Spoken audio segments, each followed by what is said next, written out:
ಇದೀಗ 7ನೇ ವಾರದಲ್ಲಿ ಮನೆಯಿಂದ ಕಾಕ್ರೋಚ್ ಸುದ್ದಿ ಹೊರಗೆ ಬಂದಿದ್ದು ವೇದಿಕೆ ಮೇಲೆ ಸುದೀಪ್ ಜೊತೆ ಚರ್ಚಿಸುವಾಗ ಸುದೀಪ್ ಪತ್ನಿ ಅಶ್ವಿನಿ ಮತ್ತು ಜಾನ್ವಿ ಗುಂಪಿನಿಂದ ಹೊರಬಂದು ಆಡಬೇಕಿತ್ತು ಅಂತ ಆರೋಪಿಸಿದ್ದಾರೆ. ಮನೆಯಲ್ಲಿ ಸುದೀಪ್ ಮೃದುವಾಗಿ ವರ್ತಿಸಿದ್ದಾರೆ ಅಂತ ಡೈರೆಕ್ಟ್ ಆಗಿನೇ ಹೇಳಿದ್ದಾರೆ. ಈ ಬಾರಿ ಧ್ರುವಂತ್ ಮನೆಯಿಂದ ಹೊರ ಹೋಗಬಹುದು ಎನ್ನುವಂತಹ ಲೆಕ್ಕಾಚಾರ ಇತ್ತು. 49 ದಿನಗಳ ನಂತರ ಕಾಕ್ರೋಚ್ ಸುದ್ದಿ ಬಿಗ್ ಬಾಸ್ ಮನೆಯಿಂದ ಹೊರ ಬಂದಿದ್ದು ಎಲ್ಲರನ್ನ ಅಚ್ಚರಿಗೆ ಮೂಡುವಂತೆ ಮಾಡಿದ್ದಾರೆ.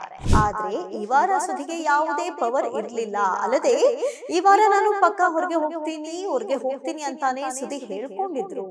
ಕೊನೆಗೂ ಹಾಗೆಯೇ ಆಯ್ತು, ಅವರು ಹೊರಗೆ ಬಂದಿದ್ದಾರೆ. ಅಶ್ವಿನಿ ನೆರಳಿನಿಂದ ಆಚೆ ಬಂದು ಆಟ ಆಡಿದ್ರೆ ಬಹುಶಃ ಟಾಪ್ 5 ಅಲ್ಲಿ ಕಾಕ್ರೋಚ್ ಸುದ್ದಿಯನ್ನ ನಾವೆಲ್ಲರೂ ನೋಡಬಹುದಿತ್ತೇನೋ, ಆದ್ರೆ ಹಾಗಾಗ್ಲಿಲ್ಲ. ನಮಸ್ಕಾರ, ವಿಶೇಷ ಕಾರ್ಯಕ್ರಮಕ್ಕೆ ಸ್ವಾಗತ. ನಾನು ಅಮೃತಾ ಶ್ರೀಕಂಠ.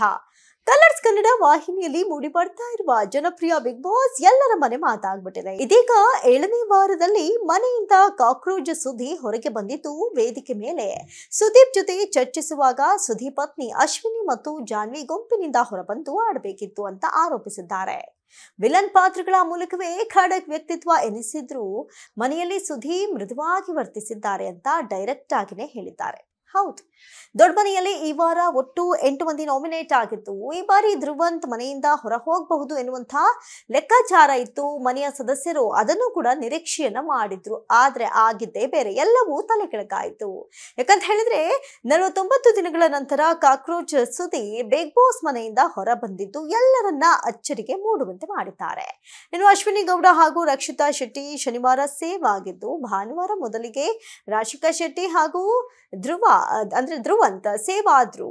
ಕೊನೆಯಲ್ಲಿ ಕಾಕ್ರೋಚ್ ಸುದ್ದಿ ರಘು, ರಿಷಾ ಗೌಡ ಹಾಗೂ ಜಾಹ್ನವಿ ಕಾರ್ತಿಕ್ ಉಳಿದುಕೊಂಡಿದ್ರು. 4 ಮಂದಿಯನ್ನ ಬಿಗ್ ಬಾಸ್ ಮನೆಯ ಬಾಗಿಲು ತೆರೆದು ಹೊರಗಡೆ ಕಳಿಸಿ ಬಾಗಿಲು ಹಾಕಲಾಗಿತ್ತು. ಮತ್ತೆ ಬಾಗಿಲು ತೆರೆದಾಗ ಯಾರು ಇರೋದಿಲ್ವೋ ಅವರು ಆ ಒಂದು ಬಿಗ್ ಬಾಸ್ ಮನೆಯಿಂದ ಈ ವಾರ ಹೊರ ಹೋಗ್ತಾರೆ ಎನ್ನುವಂತ ಅರ್ಥ ಅಂತ ಸುದೀಪ್ ಹೇಳಿ ಕಳಿಸಿದ್ರು. ಇನ್ನು ಮಿನಿ ಫಿನಾಲೆಯಲ್ಲಿ ಕಾಕ್ರೋಚ್ ಸುದ್ದಿ ವಿನ್ ಆಗಿ ಸ್ಪೆಷಲ್ ಪವರ್ ಒಂದನ್ನ ಪಡೆದುಕೊಂಡಿದ್ರು. ಕಳೆದ ವಾರ ನಾಮಿನೇಟ್ ಆದಾಗ ಆ ಪವರ್ ಅನ್ನ ಬಳಸಿ ಕಾಕ್ರೋಚ್ ಸುದ್ದಿ ಮನೆಯಲ್ಲೇ ಉಳಿದುಕೊಂಡಿದ್ರು. ಬಹುಶಃ ಆ ಪವರ್ ಇದ್ದಿದ್ರೆ ಈ ಬಾರಿಯೂ ಕೂಡ ಅವರು ಹೊರಗಡೆ ಬರೋದಕ್ಕೆ ಆಗ್ತಾ ಇರ್ಲಿಲ್ಲ. ಆದ್ರೆ ಈ ವಾರ ಸುದ್ದಿಗೆ ಯಾವುದೇ ಪವರ್ ಇರ್ಲಿಲ್ಲ. ಅಲ್ಲದೆ ಈ ವಾರ ನಾನು ಪಕ್ಕ ಹೊರಗೆ ಹೋಗ್ತೀನಿ ಅಂತಾನೆ ಸುದ್ದಿ ಹೇಳ್ಕೊಂಡಿದ್ರು. ಕೊನೆಗೂ ಹಾಗೆಯೇ ಆಯ್ತು, ಅವರು ಹೊರಗೆ ಬಂದಿದ್ದಾರೆ. ಇನ್ನು ಬಿಗ್ ಬಾಸ್ ಮನೆಯಲ್ಲಿ ಅಶ್ವಿನಿ ಗೌಡ ಹಾಗೂ ಜಾಹ್ನವಿ ಜೊತೆಗೆ ಹೆಚ್ಚು ಕಾಕ್ರೋಚ್ ಸುದ್ದಿ ಕಾಲ ಕಳೀತಾ ಇದ್ರು. ಅವರು ಹೊರಗೆ ಬರೋದಕ್ಕೆ ಪ್ರಮುಖ ಕಾರಣ ಆಗಿದೆ. ಅಶ್ವಿನಿ ನೆರಳಿನಿಂದ ಆಚೆ ಬಂದು ಆಟ ಆಡಿದ್ರೆ ಬಹುಶಃ ಟಾಪ್ 5 ಅಲ್ಲಿ ಕಾಕ್ರೋಚ್ ಸುದ್ದಿಯನ್ನ ನಾವೆಲ್ಲರೂ ನೋಡಬಹುದಿತ್ತೇನೋ, ಆದ್ರೆ ಹಾಗಾಗ್ಲಿಲ್ಲ. ಇನ್ನು ಜಾಹ್ನವಿ ಅಶ್ವಿನಿ ಸಹವಾಸ ಬಿಟ್ಟಿದ್ರೆ ಸೇಫ್ ಆಗ್ತಾ ಇದ್ರು ಅಂತ ನೆಟ್ಟಿಗರು ಹೇಳಿದ್ದು ಸ್ವತಃ ಸುದೀಪ್ ಅವರ ಪತ್ನಿಯೂ ಕೂಡ ಅದೇ ಮಾತನ್ನ ಸುದೀಪ್ ಅವರ ಮುಂದೆ ವೇದಿಕೆ ಮೇಲೆ ಹೇಳಿದ್ದಾರೆ. ಇನ್ನು ಸಾಮಾಜಿಕ ಜಾಲತಾಣಗಳಲ್ಲಿ ಹೆಚ್ಚು ಈ ಒಂದು ವಿಚಾರ ಚರ್ಚೆಗೆ ಗ್ರಾಸವಾಗಿದೆ ಅಂತ ಹೇಳಬಹುದು.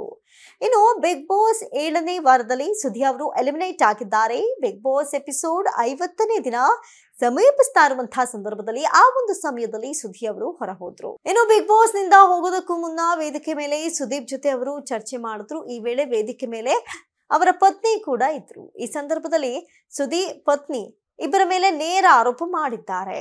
ಸುದೀಪ್ ಅವರು ವಿಲನ್ ಪಾತ್ರಗಳ ಮೂಲಕವೇ ಸಾಕಷ್ಟು ಫೇಮಸ್ ಆದವರು.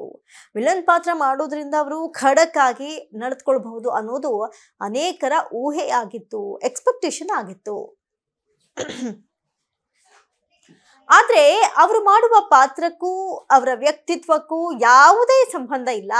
ಅದು ಬಿಗ್ ಬಾಸ್ ಮನೆಯಲ್ಲಿ ಈಗ ಸಾಬೀತಾಗಿದೆ. ಅವರು ಮೃದುವಾಗಿ ನಡೆದುಕೊಂಡಿದ್ದೇ ಹೆಚ್ಚು ಅಲ್ಲದೆ ಅಶ್ವಿನಿ ಹಾಗೂ ಜಾನ್ವಿ ಜೊತೆ ಹೆಚ್ಚು ಸಮಯ ಕಳೆದ್ರು. ಇದು ಅವರಿಗೆ ನೆಗೆಟಿವ್ ಆಯ್ತು ಅಂತ ಕೂಡ ಅವರ ಪತ್ನಿ ಅಭಿಪ್ರಾಯ ಪಟ್ಟಿದ್ದಾರೆ. ಇನ್ನು ಎಫರ್ಟ್ ಹಾಕಿ ಆಡಬೇಕಾಗಿತ್ತು, ಅವರಲ್ಲಿ ಆ ಸಾಮರ್ಥ್ಯ ಇತ್ತು. ಅಶ್ವಿನಿ ಜಾನ್ವಿ ಅವರ ಗುಂಪಿನಿಂದ ಹೊರಬಂದು ಆಡಬೇಕಾಗಿತ್ತು ಅಂತ ಸುದೀಪ್ ಎದುರು ನೇರವಾಗಿ ಸುದೀಪ್ ಪತ್ನಿ ಹೇಳಿದ್ರು. ಈ ಮೂಲಕ ಅವರಿಬ್ಬರ ಸಹವಾಸ ಕಡಿಮೆ ಮಾಡಿದ್ರೆ ತನ್ನ ಪತಿ ಇನ್ನೂ ಕೆಲವು ದಿನ ಬಿಗ್ ಬಾಸ್ ಮನೆಯೊಳಗೆ ಆಡ್ತಾ ಇದ್ರು ಅನ್ನೋದು ಅವರ ಪತ್ನಿಯವರ ಅಭಿಪ್ರಾಯವಾಗಿತ್ತು. ಇನ್ನು ಕಳೆದ ವಾರ ನಡೆದಂತಹ ನಾಮಿನೇಷನ್ ಪ್ರಕ್ರಿಯೆಯಲ್ಲಿ ಸುದೀಪ್ ಅವರು ನಾಮಿನೇಷನ್ ಇಂದ ಬಚಾವ್ ಆಗ್ತಾ ಬಂದಿದ್ರು. ಕೊನೆಗೆ ಕ್ಯಾಪ್ಟನ್ ಮಾಳು ಬಳಿ ಅವರು ಸಿಕ್ಕಿ ಮಾಳು ಅವರು ಸುದೀಪ್ನ ನೇರವಾಗಿ ನಾಮಿನೇಟ್ ಮಾಡಿದ್ರು.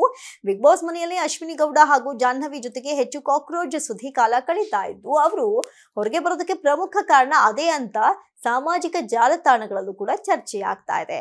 ಇನ್ನು ನೀವು ಕೂಡ ಸುದೀಪ್ ಅವರನ್ನ ನಿರಂತರವಾಗಿ ವೀಕ್ಷಿಸಿದ್ರೆ ಸುದೀಪ್ ಅವರಿಗೆ ಹೊರಗಡೆ ಬರೋದಕ್ಕೆ ಯಾವುದು ನೆಗೆಟಿವ್ ಪಾಯಿಂಟ್ ಆಯ್ತು ಅನ್ನೋದನ್ನ ಮಿಸ್ ಮಾಡದೆ ಕಾಮೆಂಟ್ ಮಾಡಿ. ಇದಾಗಿತ್ತು ಈ ಕ್ಷಣದ ವಿಶೇಷ. ನೋಡ್ತಾ ಇರಿ ಸ್ಪೀಡ್ ಪ್ಲಸ್ ಕರ್ನಾಟಕ, ನಿಮ್ಮಿಂದ ನಿಮಗಾಗಿ ನಿಮಗೋಸ್ಕರ.